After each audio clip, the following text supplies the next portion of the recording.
আসসালামু আলাইকুম এভরিওয়ান, কেমন আছেন সবাই? আশা করছি যে যার জায়গা থেকে ভালো আছেন, সুস্থ আছেন। আলহামদুলিল্লাহ, আমরাও ভালো আছি। আমি আফরোজা বলছি রাজশাহী থেকে, লাইফস্টাইল অফ আফরোজা চ্যানেলে আরেকটি নতুন ভিডিওতে সবাইকে ওয়েলকাম করছি। তো আমি কয়েকদিন ধরে খুবই ব্যস্ততায় আছি। তো আপনারা ইতিমধ্যে জেনেছেন যে আমার মেয়ে ভীষণ অসুস্থ।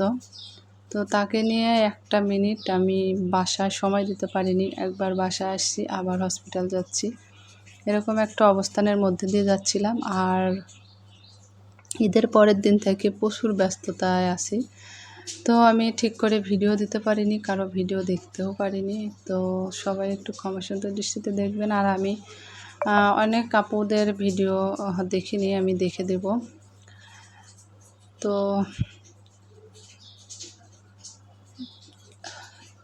মানে বাড়িতে কোনোভাবে যে কী বলবো, মানে নিজের সন্তান যখন অসুস্থ হয় তখন কোনো কাজ কী করব, বাসায় তো এভাবে আমি সময় দিতে পারতেছি না। আর যতটুকুই সময় আসছে, বাড়িতে অসুস্থতা হলে দেখা যায় যে নিজের আত্মীয় স্বজনও দেখতে আসে, তাদেরও রান্না বাড়ার একটা আলাদা মানে কাজ থাকে, ঝামেলা থাকে। তো সব কিছু মিলে আমি এমনও গেছে যে রাত মানে সকাল থেকে শুরু করে রাত 12টা-1টা পর্যন্ত মানে হাসপাতালে কাটানো লাগছে।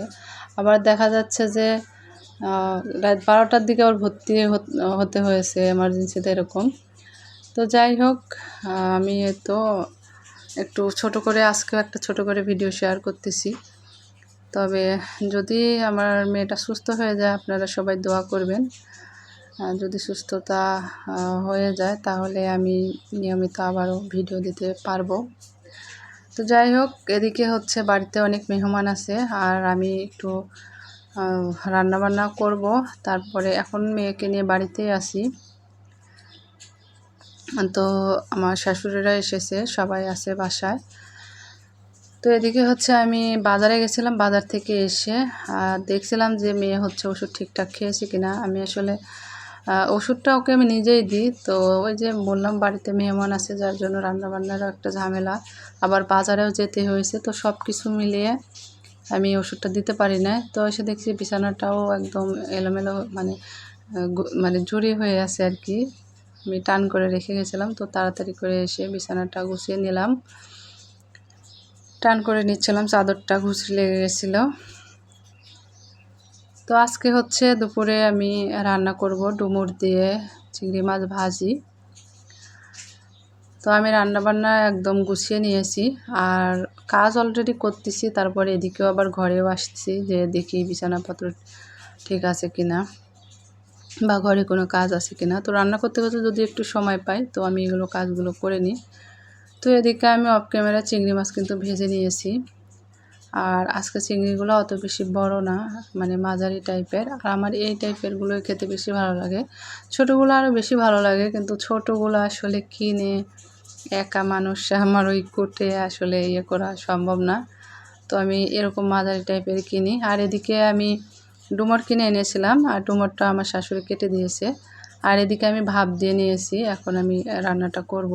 তো ভাপ দিয়ে আর কি একটা ঝাঁকায় ঢেলে নিয়েছিলাম।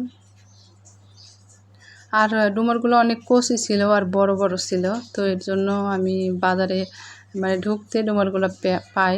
তো ভাবলাম যে যেহেতু শাশুড়ি মা আছে কেটে দিবে, এর জন্য নিলাম। আর আমার মেয়েকে তো এমনিতে ঝাল টাল বেশি খাওয়ানো যাবে না, তেল ঝাল বেশি মশলাযুক্ত খাবার খাওয়ানো যাবে না। তো ওর জন্য আমি এখানে 2 পিস মাছ ভেজে নিচ্ছি।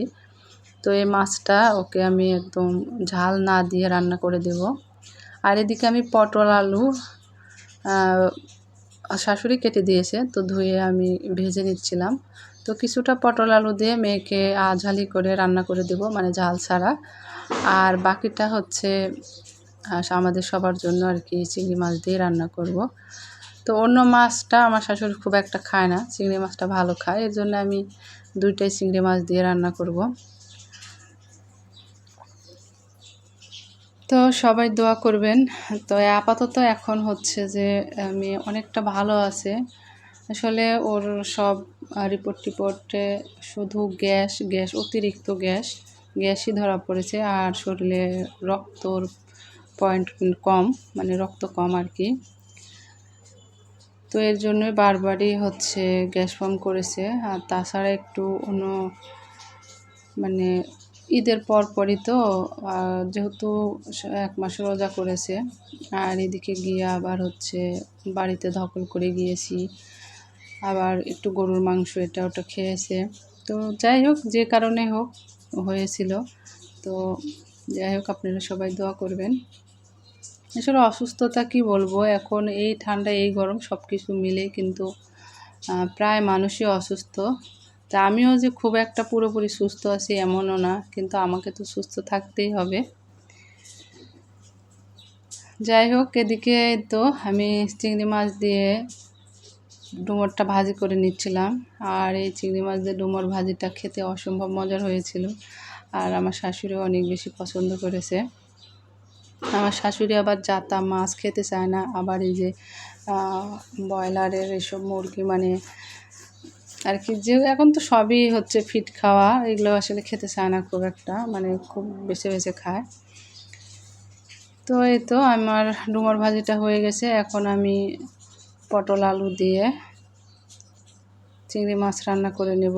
তো দুটাতেই চিংড়ি মাছ দিয়েছি, কারণ যেহেতু চিংড়ি মাছ পছন্দ করে এর জন্য। আর আমি মেয়ের জন্য শুধু পটল আঝালি করে রান্না করছি, আলুও দিই নাই। আলুতে গ্যাস যেহেতু এখন একটু সমস্যা, কয়েকদিন একটু মেনে চলতে হবে, বুঝে শুনে খাওয়াতে হবে।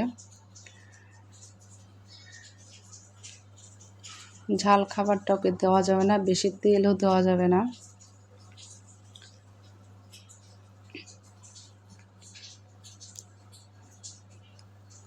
তো ভিডিওটি দেখতে দেখতে যারা এ পর্যন্ত চলে এসেছেন, প্লিজ মনে করে একটি লাইক দিয়ে দিবেন। সবাই ভালো থাকবেন, সুস্থ থাকবেন। আল্লাহ হাফেজ।